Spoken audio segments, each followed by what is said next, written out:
We're going now. We're heading now to the hospital. Yes, Daddy. Yes, we are ready. Everything is ready there at the back. Yeah. How you feeling? Bit nervous. Just relax, babe. Nakahiga ako.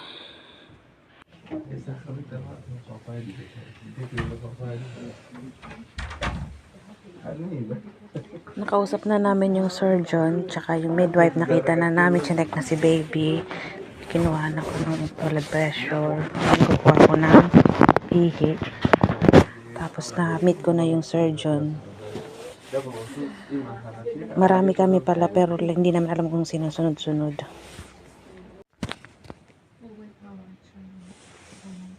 Yeah, that's okay.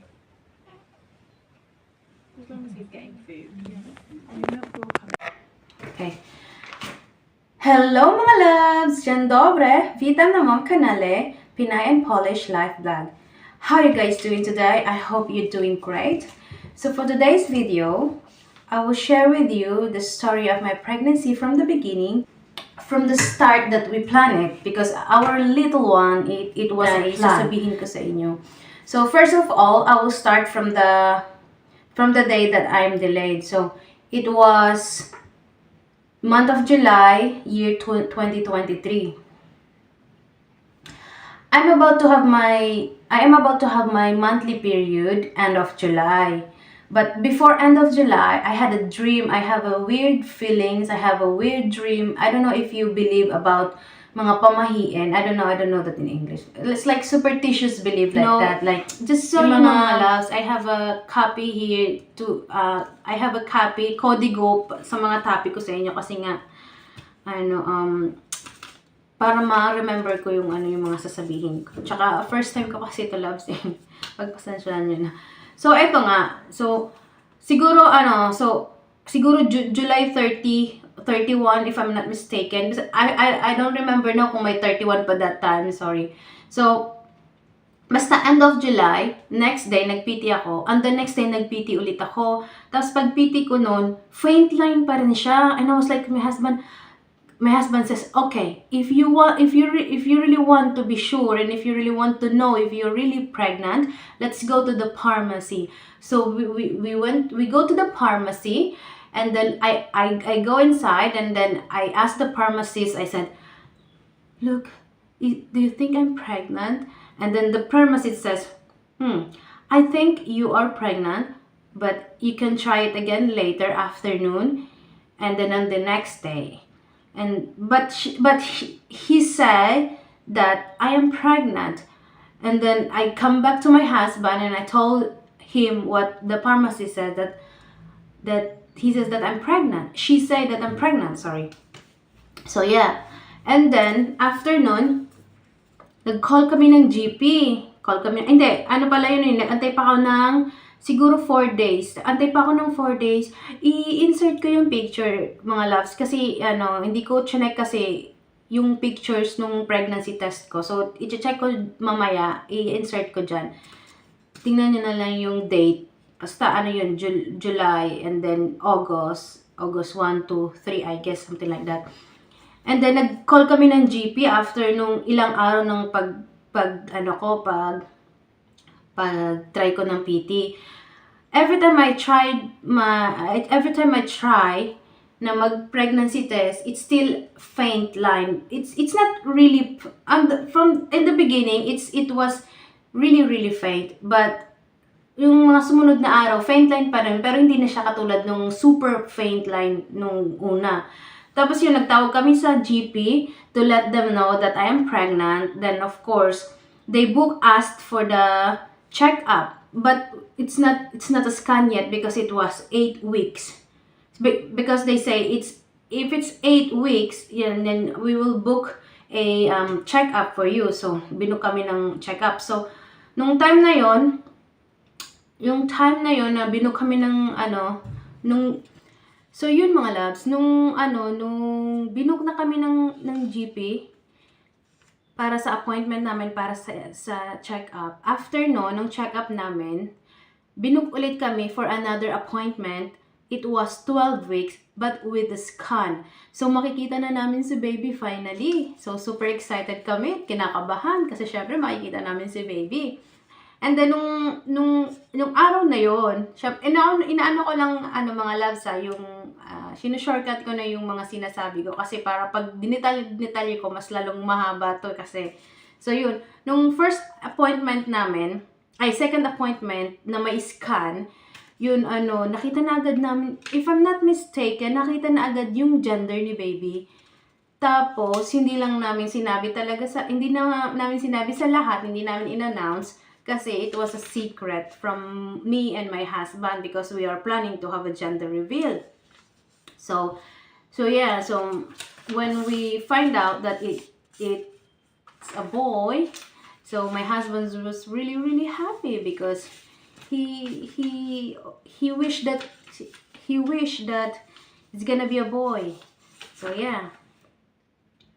So after na 12 weeks namin, yung si husband, meron siyang holidays that time. So it's already booked everything, the hotels.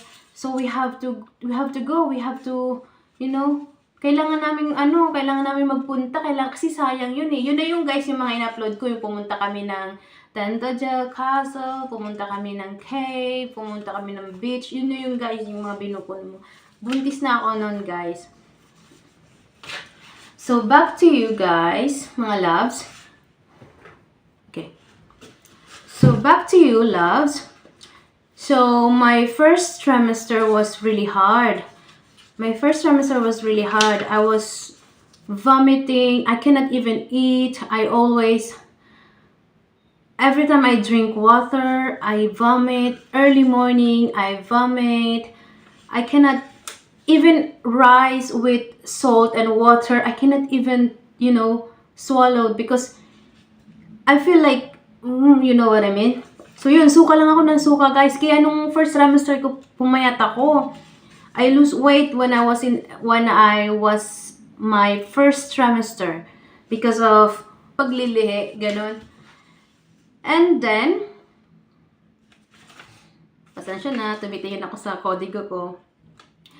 And then, after nung first trimester ko, mga loves, after nun, second trimester, I think umabot ng half ng second trimester yung masama kong pakiramdam, paglilihi ko, nung pagbubuntis ko noon. Tapos, nung malapit na ako sa third trimester, nagsimula na akong maging okay, yung nagsimula na akong kumakain na ako, kaya siguro tumaba rin ako nung time na yun. Pero hindi naman ako super tumaba. Yung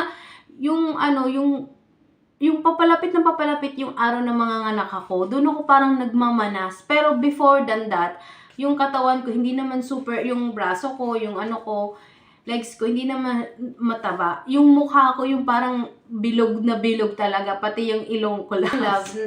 Next topic natin ay yung sa glucose test naman. Yung glucose test naman, I don't know, I asked many times the midwife if why some of my friends, they test the glucose test, yung sa sugar bag, mga ganun.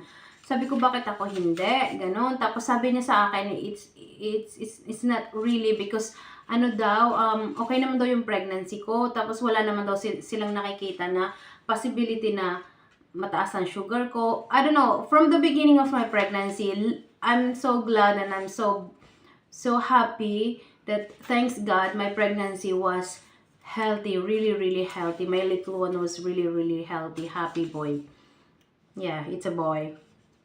And then, yun, after nun, nag-buy na kami ng mga gamit ni baby, yung mga stroller, super excited. Rice ko na yung mga higaan niya, yung mga gamit niya, super excited kami. And then, nag-gender reveal kami. It was December 9, gender reveal. So, yun. And then, to make it, shortcut na natin guys, papunta na tayo sa birth. Before pala nung kabuwanan ko, naglakad-lakad ako down here on the stairs kasi I was hoping that I am normal delivery. But guys, I end up CS. because, so this is the story why I end up CS. The day that I am due, it was 40 weeks. I know. Paano ba? Before pala ng 40 weeks ko mga loves, siguro mga 38 weeks, tawag nun? Swab membrane. Nagpa-swab membrane ako para nga, tawag nito, yung mag-start na yung labor ko, yung parang tawag nun. Basta yun na yun, yung mga labs, para mag-start na yung labor ko. So, mga lads, before pala nung due ko, 38 weeks, nagpa-swab membrane ako. Tapos, nung same day, tinanong din kami ng midwife kung gusto namin magpa-induce kapag hindi pa ako manganak ng mismong due ko. That was April 8, April 10, something like that, yung due ko. Tapos yun, pinag-schedule na kami ng induce, April 17, ng induce labor ko. Pero yung 38 weeks ako noon na nagpa-schedule na kami ng induce labor. After ko magpa-swab membrane. And then, kapag hindi gumana yung swab membrane, balik kami ng 40 weeks, yung mismong 40 weeks ko, yung mismong due ko. So, bumalik kami ng 40 weeks. Pagpunta namin ng 40 weeks, in-scan si baby, tiningnan si baby sa loob. So, everything was okay. And then, after nun, nung binigay sa amin yung paper, yung mga, mga result ng scan ko, nakita namin doon kung gaano kalaki si baby. 4.2 ata si baby niya. 4.2 sa loob ng tiyan ko. Tapos doon ako nagsimulang mag-worry. Doon ako magsimula na, hala, kakayanin ko ba? Kasi maliit lang. Tapos yun, sabi ko, hala. Tapos, I message my family, tinanong ko sila kung ano bang dapat kong gawin, kung mag-normal pa ba ako o mag-CS na, yung parang plan na mag-CS na, kasi nga, ayoko naman yung mag-start ako ng induced labor, tapos, yung magle-labor na ako, tapos at the end of the mag-CS din ako. So, gusto ko yung talagang kung CS, kung normal. Pero ayoko naman mag-take risk kasi nga, malaki si baby, baka di ko kayanin. Pero so yun, yung husband ko naman, buti, super supportive siya na, sige mag-CS ka na lang. Okay na yun, mag-CS ka na lang, ganun. Tapos, yun kasi ayun naman niya makita na, mahirapan ako, ganun. Pero talagang before nung talaga, akala ko talaga normal ako. Hindi ko naisip mag-CS. Normal talaga nasa isip ko.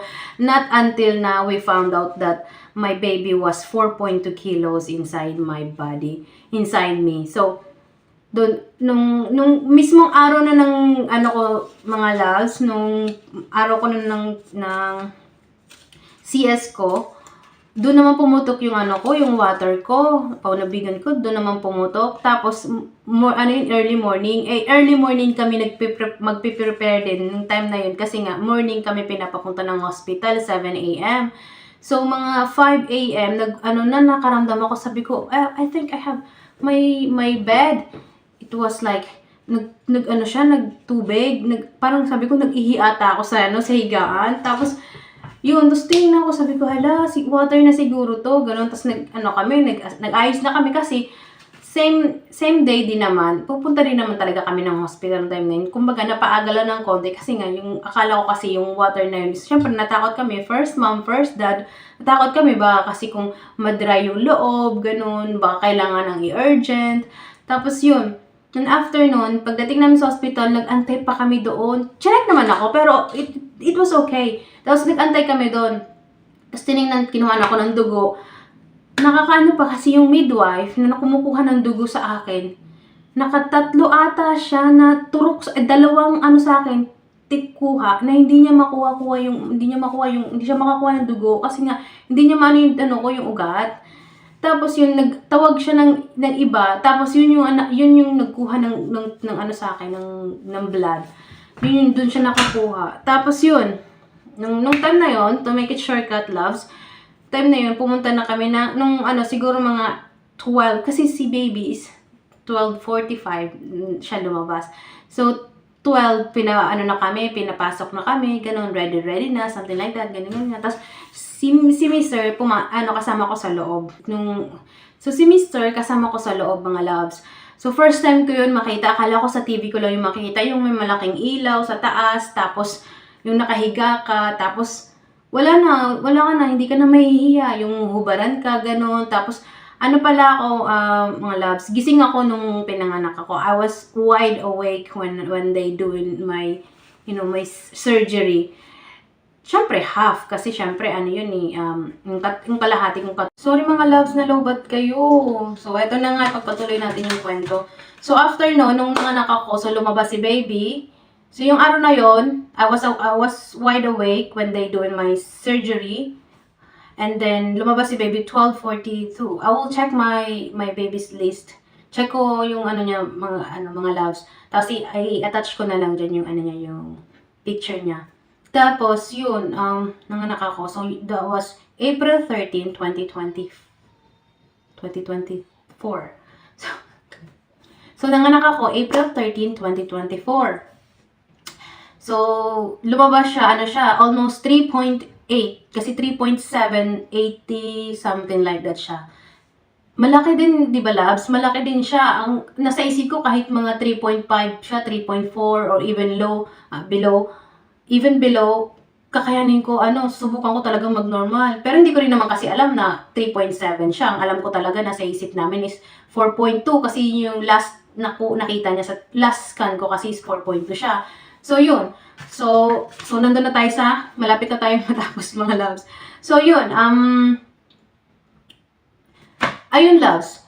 Kayo ba, nung after nyo manganak, naligo ba kayo agad? Kasi kami, after ko manganak, after kong ma-CS, grabe, uhaw na uhaw ako. Tapos, naghingi ng tubig sa midwife. Binibigyan lang ako super konti. Tapos sabi ko, can I have another one, please? And then I drink water. Can I have another one? I think I had four little, small glass. Small, plastic lang kasi yun yung plastic cup.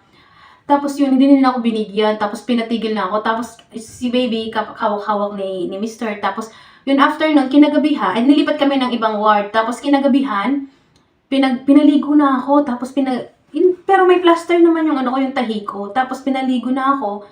Sobra ang sakit talaga ng tahi. Yun na yung first na tayo ko, yung ligo ko ng gabi. Pero yung kinaumagahan, mas masakit siya. Yung talagang, kailangan mo talagang maglakad-lakad. Kasi yung sabi nung midwife, kailangan maglakad-lakad. So, lakad ako, labas, lakad-lakad ako doon sa labas ng ng parang area ko. Para nga daw na yung yung tahi ko. Kasi sabi, pagka naglakad-lakad ka, mas madali yung recovery. So yun, actually, one day lang kami noon, di ba, kinabukasan. Pagdating ng hapon, umuwi din kami, loves. Umuwi din kami. So, ang bilis lang ng pangyayari.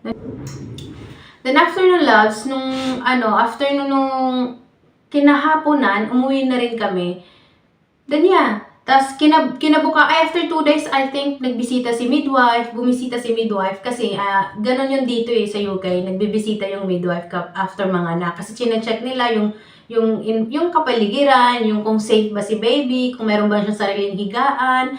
Tapos syempre dahil may hagdan kami, kung nilagyan ba namin ng harang, mga ganun. Basta tine-check nila kung safe si baby dito. Tapos syempre, tinitingnan din ako, kasi syempre, hindi rin naman, madali yung ganitong panganak, CS Tapos yun, so far naman, okay naman lahat. Tapos, yun mga love, siguro sa susunod na lang ulit yung story time natin. So, thank you, I need to apology for my vlog because this is really new to me and this is my first story time ever. And then, syempre, pasensya na God, I really appreciate that you are watching my vlogs. And thank you so much. Soon, I'm gonna upload our daily lives with my little one. You're gonna see him, guys, now that he is growing really, oh my God, ang kulit-kulit na niya talaga, as in, ang kulit niya talaga. Pag lalaki talaga, ang kulit ng anak. So, yun mga loves. Thank you so much for watching. So, panoorin nyo na lang yung next video. Thank you guys for watching. I hope you guys like it. I'll see you guys in my next vlog. Dziękuję bardzo. Bye bye.